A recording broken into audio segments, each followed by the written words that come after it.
بسم الله الرحمن الرحيم.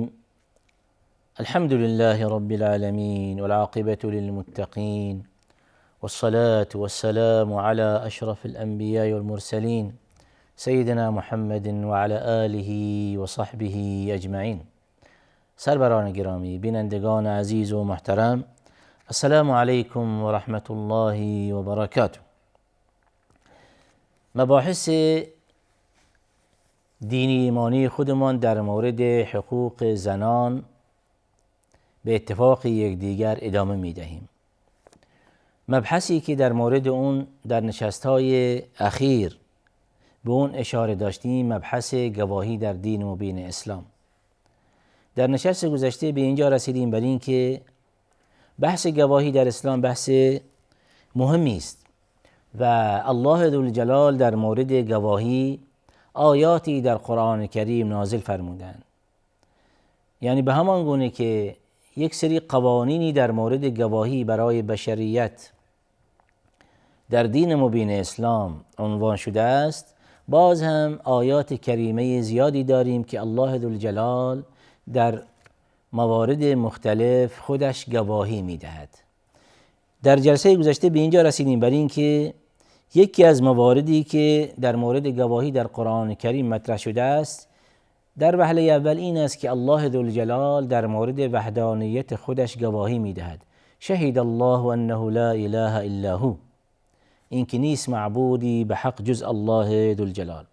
مورد دوم، الله ذوالجلال در مورد این معجزه بزرگ اسلام قرآن کریم گواهی میدهد و میفرمایند که لكن الله يشهد بما انزل الیک انزله بعلمه. و همچنین گواهی الله ذوالجلال در مورد فرشتگان که میفرمایند و قالوا اتخذ الرحمن ولدا سبحانه بل عباد مکرمون لا يسبقونه بالقول وهم بأمره يعملون. و همچنین گواهیش در مورد فرشته وحی که میفرمایند انه لقول رسول کریم. تا اینجا در واقع در نشست گذشته به طور مفصل مسائلی عنوان شد. همین مبحث ادامه میدهیم بر اینکه الله ذوالجلال ضمن اینکه در مورد وحدانیت خودش و در مورد حقانیت قرآن کریم و در مورد تزکیه فرشتگان خودش و در مورد تزکیه جبرائیل علیه السلام آیاتی نازل فرموده، باز هم الله ذوالجلال به عنوان گواهی برای دیگر بندگان خودش آیات کریمه نازل فرمودند. از جمله گواهی دادن الله ذوالجلال در مورد دیگر پیامبران، چرا که الله عزوجل در طول تاریخ بشریت از طرف خودش برای راهنمایی و هدایت بندگانش افرادی به عنوان پیامبر ارسال فرموده و هدف از ارسال این پیامبران این است که هر کدام از این پیامبران در میان قوم خودش، در میان ملت خودش، در کشور خودش، در منطقه خودش، در اونجا بنا به مأموریتی که از جانب الله به اون مکلف شده اونها را دعوت کند. و دعوت تمام پیامبران به طور عموم دعوت به یکتاپرستی، ان اعبدوا الله واجتنبوا الطاغوت. کل پیامبران به این پیغام مهم مکلف شدند.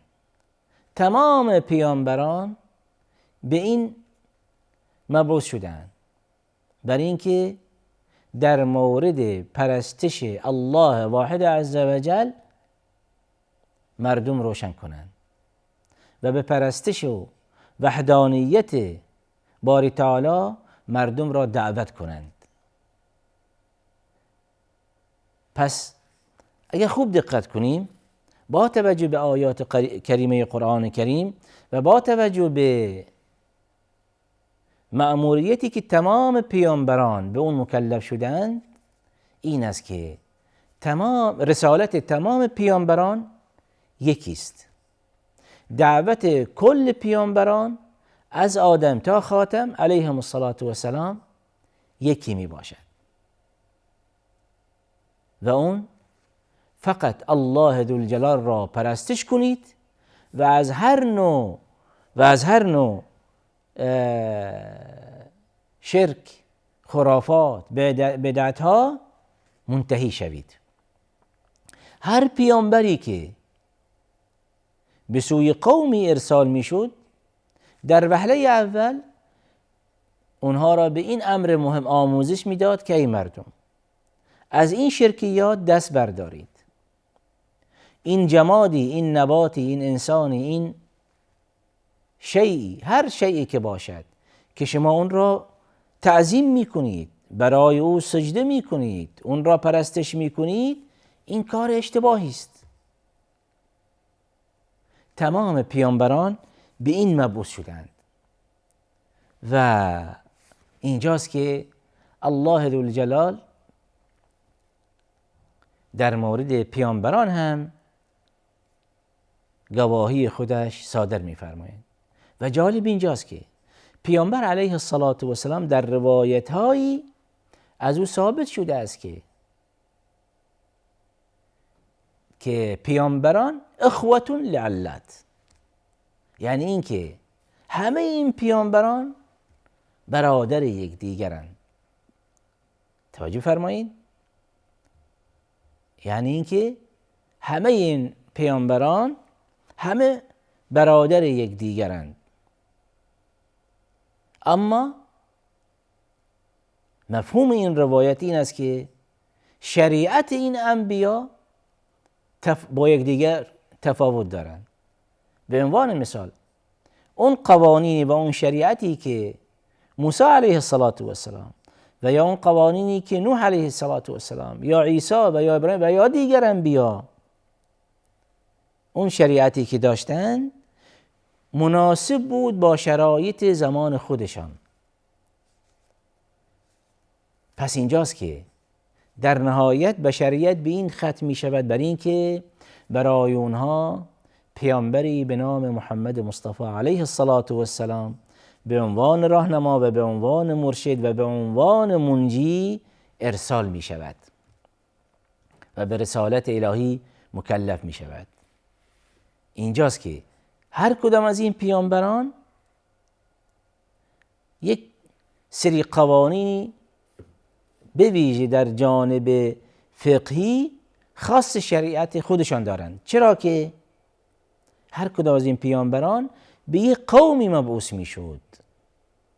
از این بابت رسالت اونها مختصر و قوانینی که اونها به اون مکلف شدند مناسب است با شرایط زمان و مکان اون پیامبر بوده است. از این بابت پیامبر می‌فرمایند که همه ما انبیا برادر یکدیگریم، در یک امر مهمی مشترکیم، برای اینکه به توحید یکتاپرستی دعوت کنیم. رسالت تمام پیامبران این است، اما در یک سری مسائل در هر کدام از این پیامبران به یک در شریعت خاص خودش دارد، تا در نهایت تمام این شریعت‌های خاص، تمام این شریعت‌هایی که برای اقوام خاصی ارائه شده به یک شریعت عام مبدل می شود. پیامبر علیه السلام رسالتش جهانی است. پیامبر علیه السلام برای کل بشریت برخلاف دیگر پیامبران، برخلاف دیگر برادران خودش، رسالتش جهانی می باشد. یعنی این که اینجاست که همه بشریت الزاماً شرعاً بایستی تابع رسالت پیامبر علیه السلام باشند و تابع قوانین پیامبر علیه السلام باشند. همه بایستی به پیامبر علیه السلام ایمان بیاورند.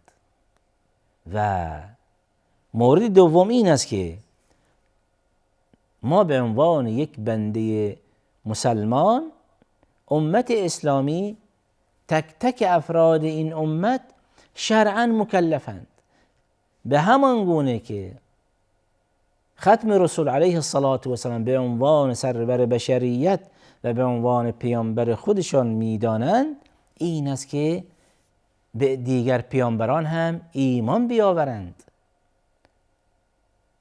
ان تؤمن بالله و ملائکته و کتبه و رسوله. پس اینجاست که ایمان به تمام پیامبران شرعاً واجب می باشد. پس اگر خوب دقت کنیم، عقیده یک مسلمان این است که همه پیامبران قبول دارند و به همه پیامبران ایمان دارد، اما عقیدهش این است که ختم رسول سرور بشریت علیه السلام و اینجاست که همه بشریت بایستی به این پیامبر علیه السلام ایمان بیاورند. پس اینجاست که همان طوری که عرض شد، الله ذوالجلال به همان گونه که برای خودش و برای قرآن کریم و برای فرشتگان و برای فرشته و برای پیغمبر خودش علیه السلام برای دیگر پیامبران هم آیاتی نازل فرموده و گواهی میدهد که این پیامبران من اونها را فرستادم و این پیامبران از طرف من ارسال شدند. و اینجاست که نام تعداد زیادی از این پیامبران در قرآن کریم ذکر شده است و پیامبران زیادی در قرآن کریم ذکر نشدند، اما به اونها ایمان داریم و تعداد زیادی هم در سنت پاک نبوی عنوان شده. الله ذوالجلال در مورد پیغمبر خودش ابراهیم علیه السلام می‌فرمایند ولقد اصطفیناه فی الدنیا و انه فی الآخرة لمن الصالحین. این گواهی است برای بنده خودش ابراهیم علیه السلام و اون را تأیید می‌فرمایند و در مورد او گواهی صادر می‌کنند.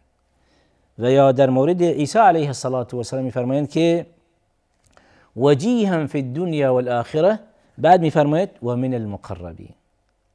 و باز هم یک نوع تزکیه‌ای و تعریفی و تمجیدی برای بنده خودش عیسی علیه السلام و همچنین گواهیش برای سرور بشریت علیه السلام که می‌فرمایند تبارك الذي نزل على عبده تبارك الذي نزل الفرقان على عبده ليكون للعالمين نذيرا. توجه فرمایید تبارك الذي نزل الفرقان على عبده.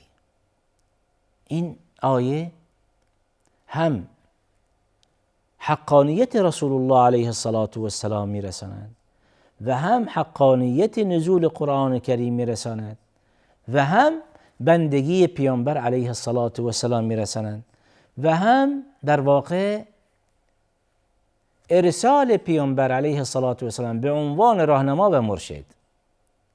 تبارک الذی نزل الفرقان، یعنی اینجاست که الله ذوالجلال در وهله اول خود ذات باری تعالی ثابت میکند بر اینکه این چه کسی این قرآن کریم بر این بنده نازل فرموده؟ الله ذوالجلال. تبارک الذی نزل القرآن فرقان. چه کسی؟ تبارک الذی، یعنی این که الله ذوالجلال در مورد خودش سخن میفرمایند، تمجید میفرمایند. تمجید الله ذوالجلال تبارک الذی نزل الفرقان، یعنی کسی که فرقان همون نام دیگر قرآن کریمی باشد، کسی که قرآن کریم نازل فرموده بر بندهش. و یکی از معانی کلمه فرقان این است که در واقع جدایی میاندازد بین حق و باطل. تبارک الذی نزل الفرقان علی عبده، کسی که قرآن را بر بنده خودش نازل فرموده. چرا نازل فرموده؟ لیکون للعالمین نذیرا، تا اینکه پیامبر، تا اینکه این بنده من، تا اینکه این بنده‌ای که بر اون قرآن نازل کردم در نتیجه مردم را بیم دهد، مردم را راهنمایی کند، موعظه و نصیحت و ارشاد نماید. پس توجه بفرمایید که الله ذوالجلال قرآن بر قلب پاک بندهش نازل می‌فرمایند تا در نتیجه این قرآن در وهله اول به عنوان یک معجزه و به عنوان یک سلاح مهم دست پیامبر علیه السلام باشند و به عنوان یک راهنما و مرشدی باشد برای پیامبر علیه السلام و به عنوان یک قانون. قرآن کریم قانون الهی است. تمام ما یحتاج بشریت در این قرآن کریم در شده. تمام ما یحتاج بشریت بدون استثناء. اصل و ریشه و اساس هر مسئله‌ای که بشریت به اون نیاز دارند در قرآن کریم نهفته شده است. حال بعضی موارد به طور مختصر الله ذوالجلال مسائل بیان فرموده، اما اینجاست که وحی دیگری است در کنار قرآن کریم الله ذوالجلال نازل فرموده و اون سنت پاک نبوی. سنت پاک نبوی اون سنتی است که شارح قرآن کریمی باشند، یعنی قرآن کریم شرح می کند، توضیح می کند، روشن می کند، آیات عام خاص می کند و همچنین. پس اینجاست که الا انی اوتیت القرآن و مثله معه. پس به همان گونه توجه بفرمایید که این مسئله بسیار مهم، به همان گونه که قرآن کریم وحی می باشد و توسط جبرائیل فرشته وحی بر پیامبر علیه السلام نازل شده، سنت پاک نبوی هم وحی می باشد و از جانب الله ذوالجلال نازل شده. چرا که پیامبر علیه السلام و ما ینطق عن الهوى ان هو الا وحی یوحى، پیامبر علیه السلام العیاذ بالله گزاف و بیهوده نمیگوید، هر چه میفرماید و هر چه سخن میگوید وحی است لا غیر. و آخر دعوانا ان الحمد لله رب العالمین.